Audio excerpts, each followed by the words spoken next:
बिस्मिल्लाहिर्रहमानिर्रहीम। Match to data set को different column से किस तरह किया जाएगा। इन तीन कॉलम की लुकअप वैल्यू को मैच करना है एक दूसरे डेटाबेस में, और इसके अलावा जो डेटा अगर मैच हो रहा है तो वो वहाँ पर लिखा हुआ उसका नंबर रिटर्न करे, और अगर नहीं है तो फिर उसका मिसिंग या नॉट मैच लिखा हुआ रिटर्न आए।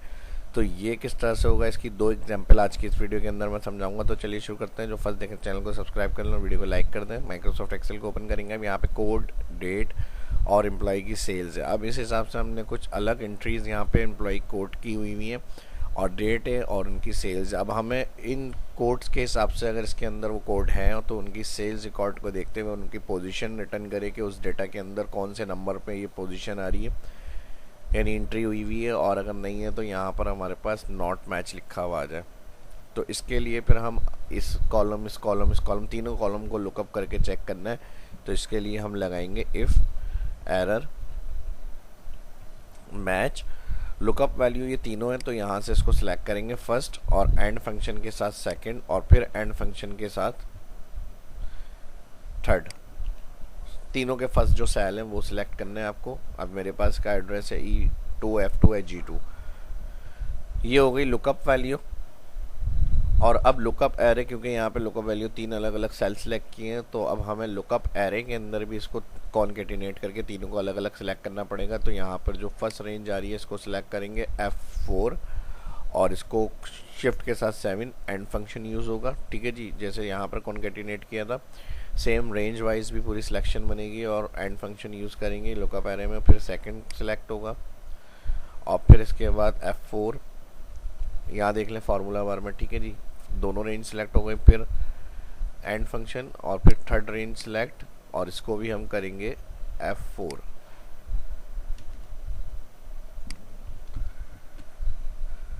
और उसके बाद लुकअप एरे में, जैसे लुकअप वैल्यू में 3 सेल थे तो लुकअप एरे में भी 3 क्राइटेरिया हमने दे दिए इनको इस एरे में देखना है, और F4 एब्सोल्यूट के साथ। उसके बाद कॉमा लगाएंगे तो वही 0 एग्जिट मैच सिलेक्ट करेंगे, ब्रैकेट क्लोज करेंगे तो वैल्यू इफ एरर, यानी अगर एरर होगा मैच यहाँ पे जो हमने अप्लाई करी है कंडीशन अगर ये नहीं होती है डेटा के अंदर, तो यहाँ पर मिसिंग या नॉट मैच या जो भी आप लिखा हुआ प्रिंट करना चाह रहे हैं वो आप अपनी यहाँ पे रिटर्न करेंगे, और इसको इन्वर्टेड कॉमा में इफ एरर यानी रिटर्न वैल्यू इफ एरर जो होगी वो ये लिखा हुआ आना चाहिए। और उसके बाद इन्वर्टेड कॉमा और bracket close and control shift enter करेंगे यहाँ पे। ठीक है जी, तो इसकी जो एंट्रीज डेटाबेस में है वो फर्स्ट नंबर पे आ रही है, और ड्रैग कर लेंगे इसको। ठीक है जी, अब कोई ऐसा कोड या डेट या सेल जो उसमें मैच नहीं है तो उसमें नॉट मैच लिखा हुआ आ जाएगा। ठीक है जी, तो इस तरह से अलग चेक कर सकते हैं रिकॉर्ड के दो डेटा के अंदर से कौन सी एंट्रीज मैच हो रही हैं और कौन सी एंट्री मैच नहीं हो रही है। तो इसको हम कंपेयर भी कह सकते हैं टू डेटा सेट, या फिर मिसिंग डेटा को चेक करना है वो चेक करने के लिए भी हम ये एग्जाम्पल को यूज़ कर सकते हैं। एक और एग्जाम्पल की तरफ चलते हैं माइक्रोसॉफ्ट एक्सेल में ही। अब हमारे पास इस कोड के हिसाब से अगर इस जगह पे हमने जो कोड इंटर करे हैं वो कोड इस डाटा के अंदर मौजूद है तो उनकी सेल्स का रिकॉर्ड हमें यहाँ पे चाहिए, नहीं तो मिसिंग लिखा हुआ आ जाए, नॉट मैच लिखा हुआ आ जाए। तो इसको भी दो एग्जाम्पल से कैलकुलेट कर सकते हैं। एक तो इफ एरर और वी लुकअप लग जाएगा यहाँ पे। If error V lookup bracket open, lookup value में ये सेल आ गया, और फिर कॉमा के बाद रेंज के अंदर या ऑल डेटा सेट, और फिर इसको हम कर देंगे F4। कॉलम 3 सेल्स का रिकॉर्ड चाहिए तो कॉलम 3 आ रहा है, कोड 1 डेट 2 और सेल्स 3, तो यहाँ पे 3 और false fix match bracket close comma लगाएंगे तो वैल्यू इफ एरर में इन्वर्टेड कॉमा के अंदर हमने कहा मिसिंग लिखा हुआ आ जाए, फिर इन्वर्टेड कॉमा और ब्रैकेट क्लोज एंटर। अब जहाँ नहीं मैच होगा वहाँ पे मिसिंग लिखा हुआ गया।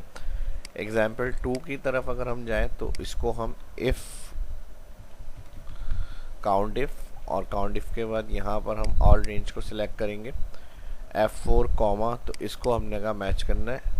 ठीक है जी, क्राइटेरिया के अंदर याद देख लें फार्मूला बार में। ठीक है जी, इफ काउंट इफ, पहले कोड सेल ऑल रेंज, और फिर कॉमा के बाद क्राइटेरिया में हमने ये वाला जहाँ पे हमें लुकअप करना है वो सेल क्लिक करा, और इसके बाद यहाँ पर हमने काउंट इफ का ब्रैकेट क्लोज कर दिया कॉमा, अगर मैच होगा तो वैल्यू एफ ट्रू के अंदर हमने कहा वी लुकअप चलाएं। वी लुकअप के लिए हमने लुकअप वैल्यू ये सेल क्लिक करा और फिर टेबल एरे के अंदर ऑल डेटा, ठीक है जी। ऑल डेटाबेस के बाद F4 कर दिया इसको हमने, और फिर कॉमा कॉलम सेल्स का है 3, कॉलम इंडेक्स कर देंगे 3 और यहाँ पर फॉल्स हो जाएगा, ब्रैकेट किलोस, और फिर कॉमा वैल्यू है फॉल्स में वही जो हमने इफ़ एरर और वी लुकअप में लिखा था मिसिंग, वही इस जगह पे वैल्यू इफ़ फॉल्स में हम लिख देंगे इफ़ कंडीशन के साथ, और फिर इसको हम इंटर करेंगे यहाँ पे। तो सेम जो हमारा काम वी लुकअप और इफ़ एरर से कैलकुलेट हुआ है वही हमारा सेल्स इफ़ काउंट इफ और वी लुकअप से भी हो जाएगा, इंटर और ड्रैग, सेम आंसर आ रहा है। तो इस वीडियो के अंदर इतना ही। वीडियो अच्छी लगी तो लाइक करें, जो फर्स्ट देख रहे हैं चैनल को सब्सक्राइब कर लें। मिलते हैं नेक्स्ट वीडियो में। अल्लाह हाफिज़।